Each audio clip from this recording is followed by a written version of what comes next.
ઘણા વર્ષો પહેલાની વાત છે. એક જંગલમાં એક ભુલક્કડ કાગડો ચિંટુ તેની પત્ની રિંકી કાગડી સાથે રહેતો હતો. ચિંટુ કાગડો એટલો ભુલક્કડ હતો કે ક્યારેક તે તેની પત્નીને પણ ઓળખી શકતો ન હતો અને ક્યારેક તે પોતાને પણ ઓળખી શકતો ન હતો. તે ભૂલી જતો હતો કે તે કાગડો છે. આ પતિ પત્ની એક ઝાડ પર પોતાનો નાનકડો માળો બનાવીને તેમાં ખુશીથી રહેતા હતા. એક દિવસ કાગડો તેના માળામાં ગાઢ ઊંઘમાં સૂઈ રહ્યો હતો. પછી રિંકી કાગડી આવી અને ચિંટુ કાગડાને જગાડવા લાગી.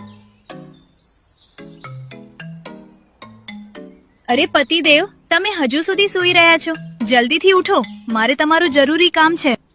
તેની પત્નીનો અવાજ સાંભળીને ચિંટુ કાગડો ચોંકીને ઉઠ્યો અને ગુસ્સામાં બોલ્યો, અરે શું થયું? તે મને આટલો વહેલો શું કામ જગાડ્યો? શું કામ છે તારે? સૂર્ય પણ હજુ ઉગ્યો નથી. ભગવાન તારા જેવી બહેન કોઈને ના આપે જે પોતાના ભાઈને બરાબર સૂવા પણ દેતી નથી. હે ભગવાન, આ શું બોલો છો તમે? અરે બુદ્ધુ, હું તમારી બહેન નહીં, તમારી પત્ની છું. ભગવાન તમારા જેવા ભુલક્કર પતિ કોઈને ન આપે જે પોતાની પત્નીને પોતાની બહેન માને છે. ભુલક્કડ, જાગો હવે જલ્દીથી. અરે હા, હું ભૂલી ગયો. તું મારી પત્ની છે. મને માફ કર રિંકી. હવે હું આવું ફરીવાર નહીં કરું. ગુસ્સે ના થાતું. ઠીક છે, ચાલ હવે બોલ, શું વાત છે? મને ચંપા બકરીબેનના ઘરમાંથી ચીસો સંભળાય છે. હું તો ડરી ગઈ એટલે ઘરની અંદર ના ગઈ. તેથી જ મેં તમને જગાડ્યા. તમે ચંપાબેનના ઘરમાં જાઓ અને જુઓ શું થયું છે. કોઈ ખતરો છે કે શું? ચંપા બકરીનું ઘર ચિંટુ કાગડાના ઘરની સામે જ હતું. પછી તેઓ બંને બકરીબેનના ઘરમાં ગયા. તેઓ અંદર ગયા અને જોયું કે ચંપા બકરી પીડાથી ચીસો પાડી રહી છે. તેને ખૂબ જ તેજ તાવ હતો. અરે શું થયું ચંપાબેન? તું આટલી બધી ચીસો કેમ પાડી રહી છે? શું થયું છે? હા બહેન, મને ખૂબ પીડા થઈ રહી છે. મને ખૂબ જ તેજ તાવ છે. પીડા તીવ્ર છે. કાગરાભાઈ, પ્લીઝ મારા પતિને બોલાવી આવો ને. તે ગઈ રાતથી તેના મિત્રના ઘરે છે. મેં તેને જલ્દી પાછા આવવા કહ્યું હતું, પણ તે હજુ સુધી પાછા આવ્યા નથી. તમે જલ્દી જઈને તેને બોલાવી આવો ને. કાગડાભાઈ, મને ખૂબ દુખાવો થઈ રહ્યો છે. મારા પતિને મારી હાલતની ખબર નથી. પ્લીઝ જલ્દી જાઓ ને તમે. ઠીક છે બકરીબેન, ચિંતા ના કર. હું તેને હમણાં જ બોલાવી લાવું છું. કાગડો જલ્દીથી ઉડ્યો અને ચંપા બકરીના પતિ ભોળો બકરાને બોલવા નીકળી પડ્યો.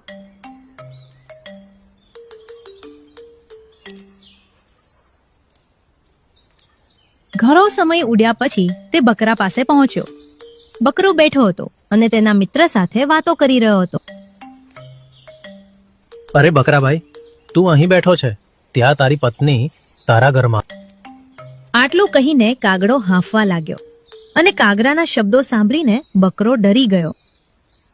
અરે અરે કાગડા, તું કેમ અટકી ગયો? મારી પત્નીને શું થયું?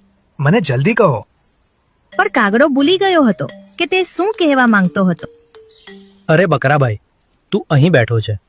તારી પત્ની ગઈકાલે રાત્રે તને ન જોઈને ડરથી મરી ગઈ. હું ઘણા સમયથી તને આખા જંગલમાં શોધી રહ્યો હતો.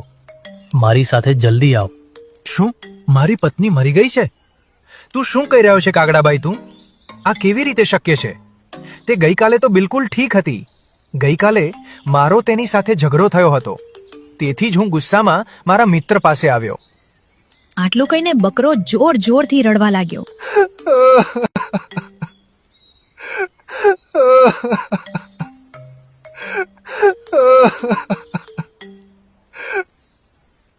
અરે, મેં ગઈકાલે તેને સલામત ઘરે છોડી હતી, તો તે કેવી રીતે મરી ગઈ?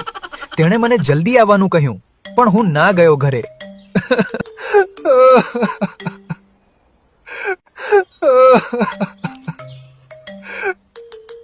અરે બકરાભાઈ, તું તેની લાશ પાસે બેસીને રડી લેજે, પણ અત્યારે મારી સાથે ચાલ.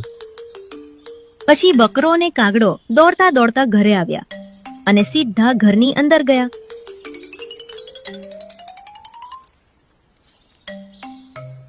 અંદર જઈને બકરાએ તેની પત્નીને બેઠેલી જોઈ. મારી પ્રિય બકરી, તારા મૃત્યુ પછી પણ એવું લાગે છે કે તું મને જ જોઈ રહી છે. હવે હું તારા વિના કેવી રીતે જીવીશ? તું મને આમ છોડીને ના જઈ શકે. બકરી ગુસ્સામાં બોલી. શું બકવાસ કરો છો તમે? હું જીવિત છું, મરી નથી. મને ધ્યાનથી જુઓ. અરે હા, તું જીવિત છે, પણ કાગડાભાઈએ કહ્યું કે તું મરી ગઈ છો. હે ભગવાન, હું તો આમની ભૂલવાની બીમારીથી હેરાન થઈ ગઈ છું. મેં તેને કહ્યું કે બકરીબેનને બહુ જ તાવ છે, બકરાભાઈને જલ્દી બોલાવી લાવો. પણ તેણે તો તમને કહ્યું કે બકરીબેન મરી ગઈ છે. આ સાંભળીને બકરો ખૂબ ગુસ્સે થઈ ગયો અને કાગડા તરફ જોઈને કહ્યું, કાગડા, તે મને આટલું મોટું જૂઠું કહ્યું. હું તને છોડીશ નહીં. આટલું કહીને બકરો તેને ઘરની બહાર લઈ ગયો અને મારવા લાગ્યો.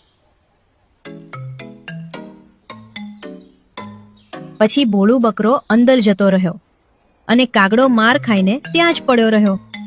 પછી રિંકી કાગડીએ તેને કહ્યું, હું તમારી હરકતોથી કંટાળી ગઈ છું. તમારી ભૂલવાની આદતના કારણે મારું જીવન બરબાદ થઈ ગયું છે. મને થઈ છે કે તને છોડીને જરી રવા, અને હું એક દિવસ જતી પણ રહીશ. જોઈ લેજો જઈશ. અરે આ તું શું કહી રહી છે? ભલી એક માતા પોતાના બાળકને છોડીને કેવી રીતે જઈ શકે છે? એક માતા તો પોતાના બાળકની પોતાની પાસે સંભાળીને રાખે છે. કાગડાની આ વાત સાંભળીને રિંકી કાગડી ગુસ્સે થઈ ગઈ. અરે મૂર્ખ માણસ, હું તમારી પત્ની છું, એક પત્ની, માતા નહીં. મને આશ્ચર્ય થાય છે કે ભગવાન તને ક્યારે બુદ્ધિ આપશે. હું તો હવે સાવ જ કંટાળી ગઈ છું તમારાથી. એક નંબરના મૂર્ખ છો તમે તો. એટલું બોલીને રિંકુ કાગડી ત્યાંથી જતી રહી. બીજી બાજુ પડોશી જંગલમાં શેરસિંહ તેના મંત્રી શિયાળ સાથે વાત કરી રહ્યો હતો. મારો ભાઈ શેરુ થોડા દિવસ પહેલા પોતાની સત્તા સ્થાપિત કરવા માટે પડોશી જંગલમાં ગયો હતો. અત્યાર સુધીમાં તો તે ત્યાંનો રાજા પણ બની ગયો હશે. ત્યારે શેરુ પાછો આવે છે અને ઉદાસ થઈને તેના ભાઈને કહ્યું, એવું નહીં થાય ભાઈ, એવું ક્યારેય નહીં થાય. હું જે વિચારીને ત્યાં ગયો હતો તેવું બિલકુલ નથી. ત્યાંની પરિસ્થિતિ બિલકુલ વિપરીત છે, અલગ છે. શેરસિંહે શરૂ તરફ ધ્યાનથી જોયું તો તે ખૂબ જ ખરાબ હાલતમાં હતો. તેને આ સ્થિતિમાં જોઈને તે ચોંકી ગયો. પછી તેણે કહ્યું, અરે તું આ સ્થિતિમાં કેવી રીતે આવ્યો? તું બાજુના જંગલ પર વિજય મેળવવા અને તેનો રાજા બનવા ગયો હતો. આ શું હાલત કરીને પાછો આવ્યો છો તું? શું થયું છે? ભાઈ, હું તને શું કહું, એ જંગલ ખૂબ જ ખતરનાક છે. મને પહેલા કંઈ સમજાયું નહીં, પણ પછી મને ખબર પડી કે ત્યાં એક જાદુઈ કાગડો છે. તે ખૂબ જ ખતરનાક છે. શું કહ્યું તે? એક જાદુઈ કાગડો? શું તું એક કાગડાથી ડરીને ભાગી ગયો? હા ભાઈ, કાગડો. તે છે તો એક કાગડો, પણ તેની પાસે જાદુ છે, અને તે પણ ગજબનો. જ્યારે મેં તેના પર હુમલો કર્યો ત્યારે તે બેભાન થઈને મરી ગયો. પણ જ્યારે મેં ત્યાંના પ્રાણીઓને ડરાવવાનું શરૂ કર્યું ત્યારે તે ઊભો થયો. પછી તેને પોતાના જાદુની મદદથી મને એટલો માર્યો કે હું સરખી રીતે ઊભો પણ ના થઈ શક્યો. બધા પ્રાણીઓ ઊભા રહીને જોઈ રહ્યા અને હસવા લાગ્યા. મેં કોઈક રીતે મારો જીવ બચાવ્યો અને તમારી પાસે આવ્યો. મને ખૂબ પીડા થઈ રહી છે ભાઈ. તેના ભાઈની એવી હાલત જોઈને શેરસિંહે તેને ઠપકો આપ્યો. તું સિંહના નામ પર એક કલંક છો, કલંક. તે તો બીજા સિંહોના પણ નાક કાપી નાખ્યા છે અને શિયાળથી માર ખાઈને પાછો આવ્યો છે, અને તું મારી સામે આવીને રડે છો. આ વખતે હું તને બતાવીશ કે જંગલ કેવી રીતે જીતવું. જોજે કે મારી ગર્જનાથી જંગલના પ્રાણીઓ કેવી રીતે ધ્રુજે છે. પછી તેના મંત્રી વરુ સાથે તેઓ પડોશી જંગલ તરફ રવાના થયા. લાંબા સમય સુધી ચાલ્યા પછી તેઓ સાંજ પડતા પહેલા પડોશી જંગલમાં પહોંચ્યા. પછી તે જોર જોરથી ગર્જના કરવા લાગ્યો.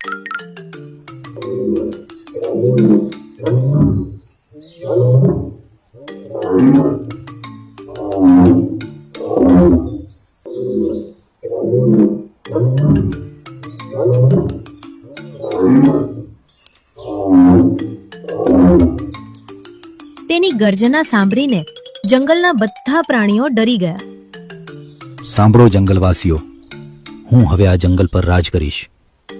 શાંતિથી મને તમારા રાજા તરીકે સ્વીકારી લો, નહીતર હું એક પછી એક બધા પ્રાણીઓને મારી નાખીશ. આ સાંભળીને જંગલના કેટલાક પ્રાણીઓ પોતાનો જીવ બચાવવા દોડવા લાગ્યા. પછી હિંમત ભેગી કરીને કેટલાક પ્રાણીઓ સિંહ પાસે આવ્યા અને હાથ જોડીને તેને જંગલ છોડી દેવા વિનંતી કરી. તેમનો ડર જોઈને સિંહની હિંમત વધુ વધી ગઈ અને તે હસવા લાગ્યો. બીજા દિવસે એક પોપટ ભુલક્કડ કાગડા પાસે આવે છે અને કહે છે, અરે ભાઈ કાગડા, શું તમે સાંભળ્યું છે કે પડોશી જંગલના સિંહે આપણા જંગલ પર કબજો કરી લીધો છે?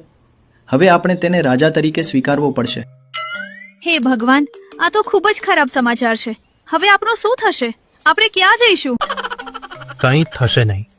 તમે કોઈ ડરશો નહીં. જો મારા હોવા છતાં પણ બીજા જંગલનો સિંહ આપણા જંગલ પર રાજ કરે તો તે મારા માટે ખૂબ જ શરમજનક વાત હશે. હું તેને ભગાડી દઈશ. અરે હવે શું થયું છે તમને? હવે તમે પોતાને શું સમજવા લાગ્યા? રિંકીના શબ્દો સાંભળીને શિયાળ ખૂબ ગુસ્સે થયો. પછી તેણે રિંકીને કહ્યું, શું કહ્યું તે? એક કાગડી થઈને સિંહને પડકારવાની તારી હિંમત કેવી રીતે થઈ? શું તમને ખબર નથી કે હું આ જંગલનો રાજા છું? હે ભગવાન, હવે તમે પોતાને સિંહ સમજી રહ્યા છો. અરે તમે સિંહ નથી, કાગરા છો તમે. ભાનમાં એવું કંઈક. હું સિંહ છું અને આ જંગલનો રાજા છું. હવે હું મારા લોકોને અને જંગલને તે બદમાશથી બચાવવા જઈ રહ્યો છું. ચિંટુ કાગડો પોતાની બીમારીને કારણે ભૂલી ગયો કે તે કાગડો છે અને પોતાને સિંહ જેવો સમજવા લાગ્યો. પછી તે સિંહ સામે લડવા માટે ઊભો રહ્યો.